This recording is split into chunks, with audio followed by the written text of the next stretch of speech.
नमस्कार, welcome to my channel great simple and easy. दुपारचं जेवण झालं आहे आणि आता शाळेत जायची तयारी चालू आहे. माझी मुलगी सिनियर के जीमध्ये आहे. त्यांना शाळेत डबा खाण्यासाठी छोटी सुट्टी असते. मग डब्याला हलकं फुलकं किंवा स्नॅक टाईप असं काहीतरी द्यावं लागतं. तर आज मी बनवत आहे ब्रेड रोल. पटकन होणारी रेसिपी आहे, म्हणून मला वाटलं आज अशा 3 इझी रेसिपीज आणि त्यासोबत काही टिप्स तुमच्याशी शेअर करूया. So let's get started.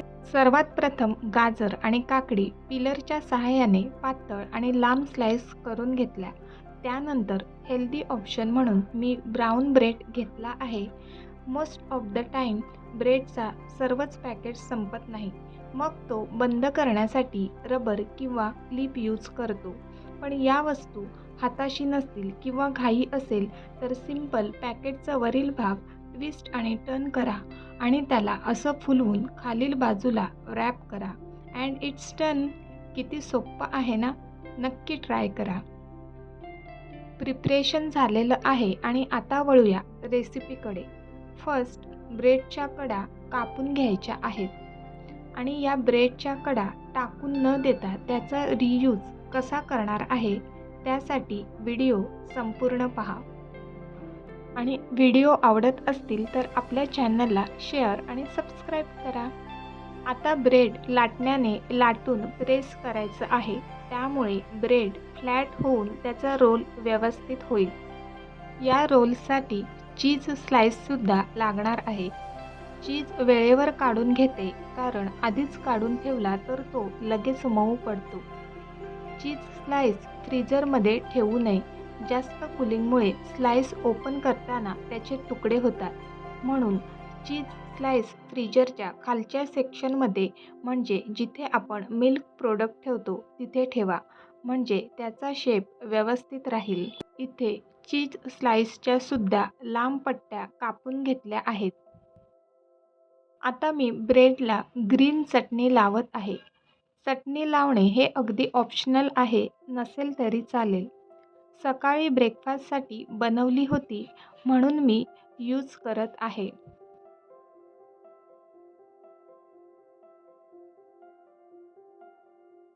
आता ब्रेडवर काकडी, गाजर आणि चीजच्या 1 बाय 1 स्लाइस प्लेस करायच्या आहेत. याचा थर जास्त असू नये, कारण आपल्याला ब्रेडचा रोल करायचा आहे.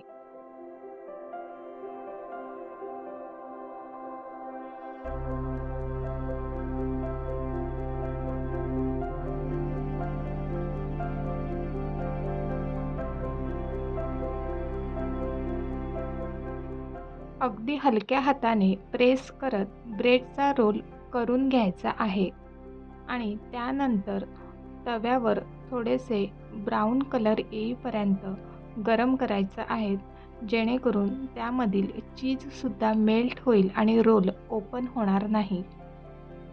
लहान मुलांना रोजचं जेवण डाळ, भात, भाजी, चपाती ही नकोशीच वाटते. त्यांना वेगवेगळं चमचमीत खायला हवं असतं किंवा बाहेरचं खायला हवं असतं. मग नेहमीच काय करावं असा प्रश्न मलासुद्धा पडतो. मग मी सोशल मीडियावर शोधत असते किंवा मी आता एक पुस्तक घेतलं आहे, त्यातल्या काही रेसिपी पाहते. ज्या काही रेसिपी सोप्या असतील त्या करून पाहते.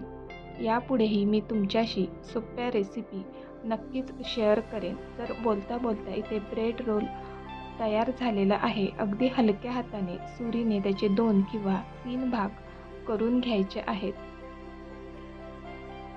तुम्ही पाहू शकता की मस्त कलरफुल आणि टेम्पटिंग अशी ही रेसिपी दिसत आहे. तर लहान मुलं नक्कीच आवडीने खातील. तुम्हीसुद्धा नक्की ट्राय करा.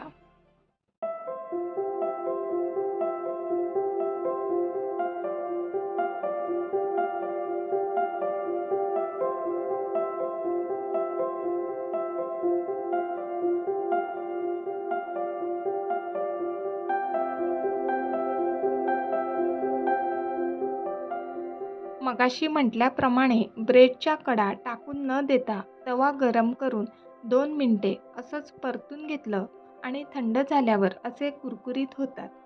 इथे मी ब्रेड क्रम्स करणार आहे. मिक्सरला बारीक करायची सुद्धा गरज नाही.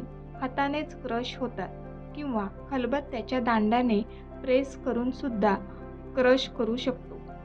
हा ब्रेडचा चुरा टिक्की, पॅटीस किंवा वेगवेगळ्या रेसिपीसाठी यूज करू शकतो.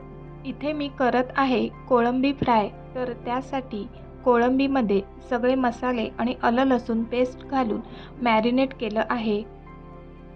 नुकतेच तयार केलेले ब्रेड क्रम्स आणि स्लरी करण्यासाठी गव्हाचं पीठ आणि पाणी घालून मिश्रण केलं आहे. कोळंबी मी स्टीलच्या पॅनमध्ये शॅलो फ्राय करणार आहे.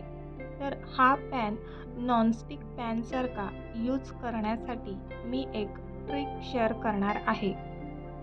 पॅन व्यवस्थित तापला का नाही हे पाहण्यासाठी पाणी टाकून बघा. पाणी लगेच झिरपलं तर तो व्यवस्थित तापलेला नाही आणि पाण्याचे बबल्स असे पॅनमध्ये डान्सिंग करत असेल म्हणजे पॅन व्यवस्थित तापला आहे. आता पॅन व्यवस्थित तापल्यानंतर आपल्याला यामध्ये तेल घालून घ्यायचं आहे. ही ट्रिक यूज करून पहा. अगदी कमी तेलामध्ये कोणतेही पदार्थ आपण शॅलो फ्राय करू शकतो. कोळंबी फ्राय करण्याआधी ती बॅटरमध्ये डीप करून मग ब्रेड क्रम्समध्ये घोळवायची आहे. तर त्यासाठी मी ते फोक स्पून यूज करत आहे. यामुळे हात खराब होत नाही आणि जे एक्स्ट्रा बॅटर आहे ते सुद्धा कोळंबीला राहत नाही. आणि अशा प्रकारे 1 बाय 1 कोळंबी बॅटरमध्ये घोळवून ती पॅनमध्ये शॅलो फ्राय करायची आहे. आणि तुम्ही पाहू शकता मी फक्त 2 चमचे तेल घातलं होतं आणि कोळंबी अजिबात पॅनला चिटकली नाही आणि व्यवस्थित फ्राय झाली आहे.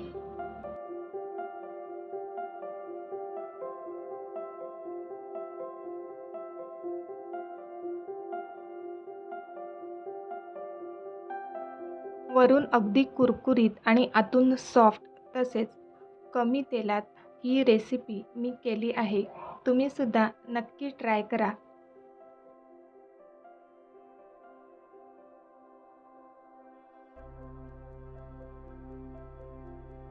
आणि आता मी शेअर करत आहे एक डेझर्ट रेसिपी, ॲपल डोनट.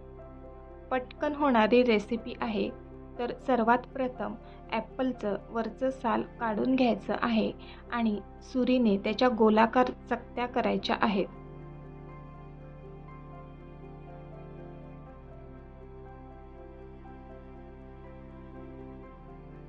आणि इथे मी एक औषधाचं झाकण घेतलं आहे आणि त्याच्या साहाय्याने मधला भाग मी रिमूव्ह करत आहे. यामुळे त्याला डोनटचा शेप येईल.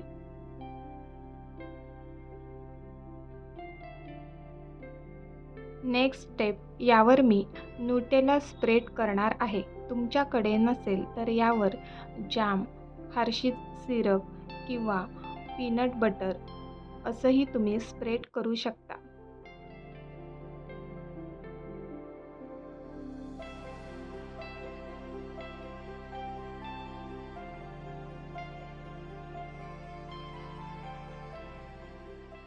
आता याला थोडं अजून डेकोरेट करण्यासाठी मी काजू बदामाचा क्रश यावर भुरभुरून घेत आहे.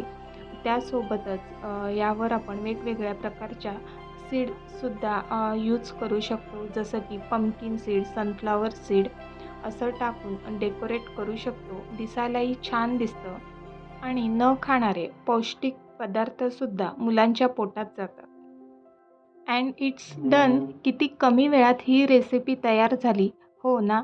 जी मुलं ॲपल खात नसतील त्यांना ही रेसिपी नक्की करून द्या, आवडीने खातील. आजच्या या 3 रेसिपी आणि यूजफुल टिप्स कशा वाटल्या मला नक्की सांगा. पुन्हा भेटूया पुढच्या व्हिडिओमध्ये. तोपर्यंत बाय बाय.